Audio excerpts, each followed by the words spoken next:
Alright, we pick up the play on the backhand side just as the cross court happens. We've got the regular things happening, which is our player is on our backhand tee position. He's our forehand tee position, our backhand tee position, so he's covering the drive.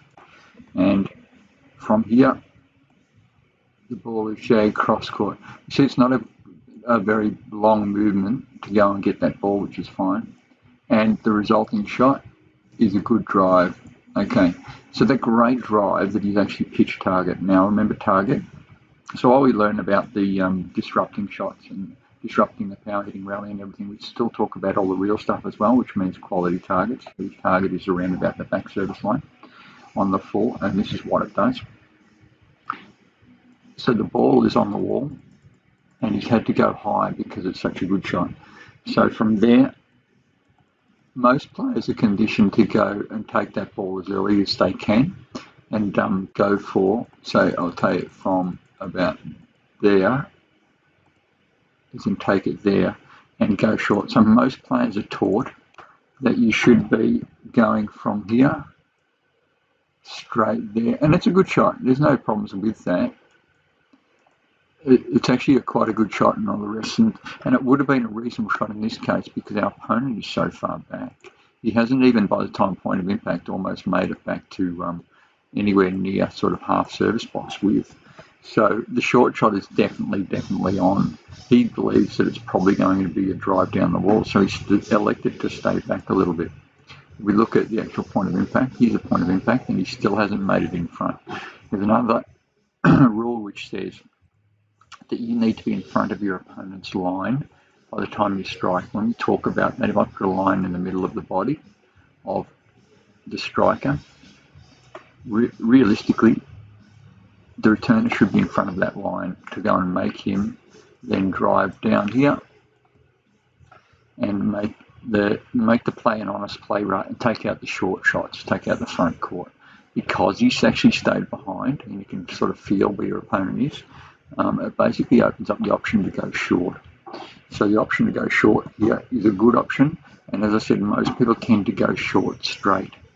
That causes minor problems with interaction. In other words, if your opponent hasn't cleared around enough, then you sort of got to go through the striker, and so it can cause problems, but generally it's not a problem. Players will just go around.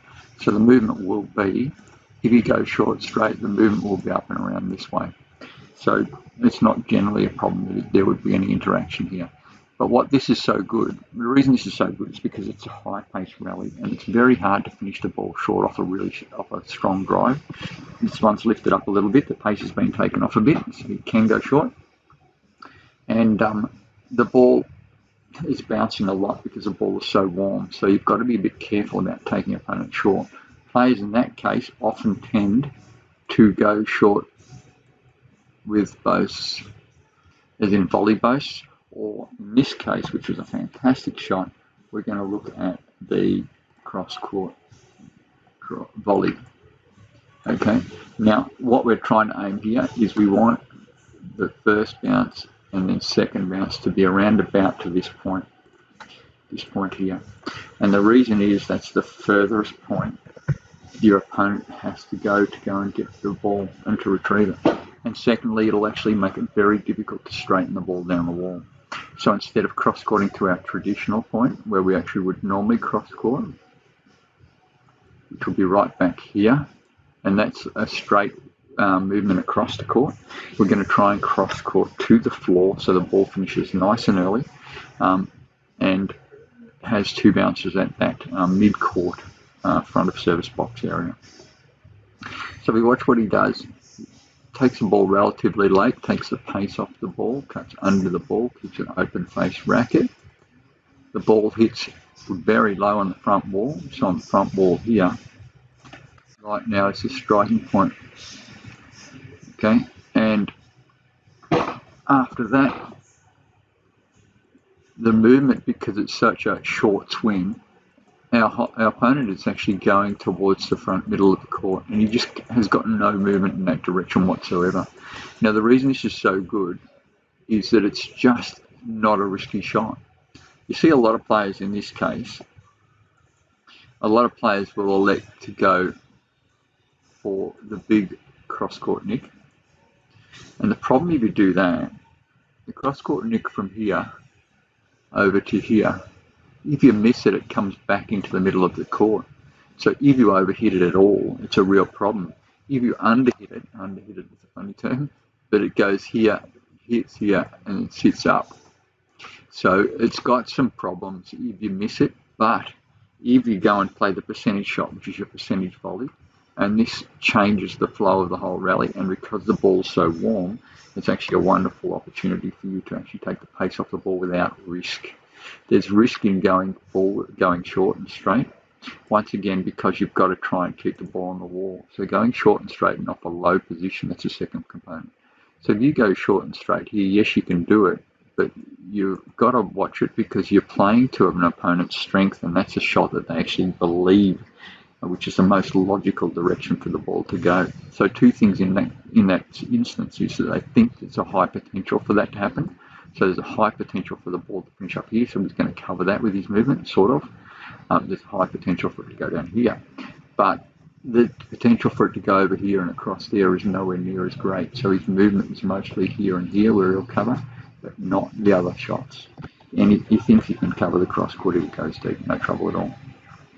So we watch his movement, you'll see which way he's going. He's gone from here, he's going, seeing it's taken short, he thinks he's actually lined up. He's already still lined up at this point to go this way.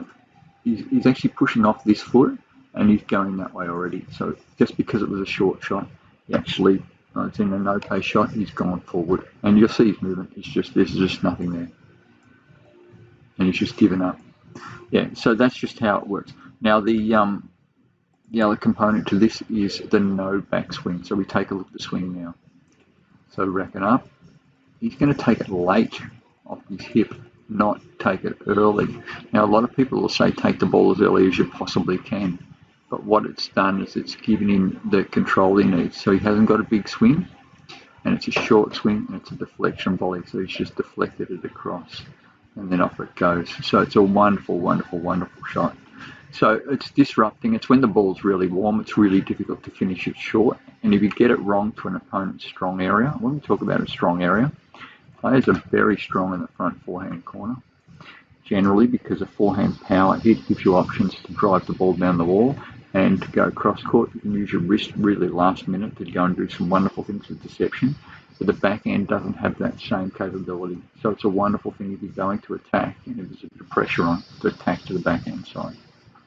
So this utilises all those components of changing the pace and putting the ball in an area which is difficult for your opponent to hit.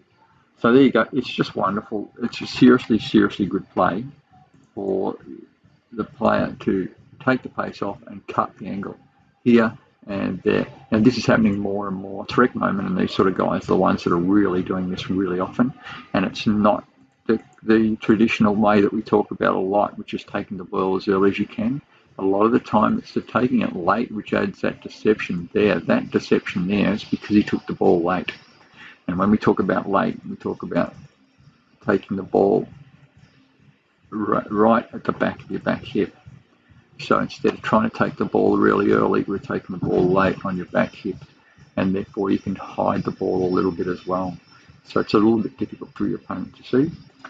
And so that once again makes it quite a good thing.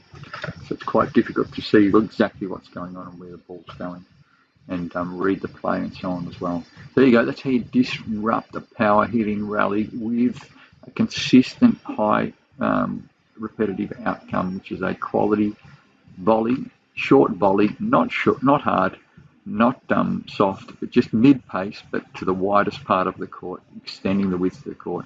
Great shot.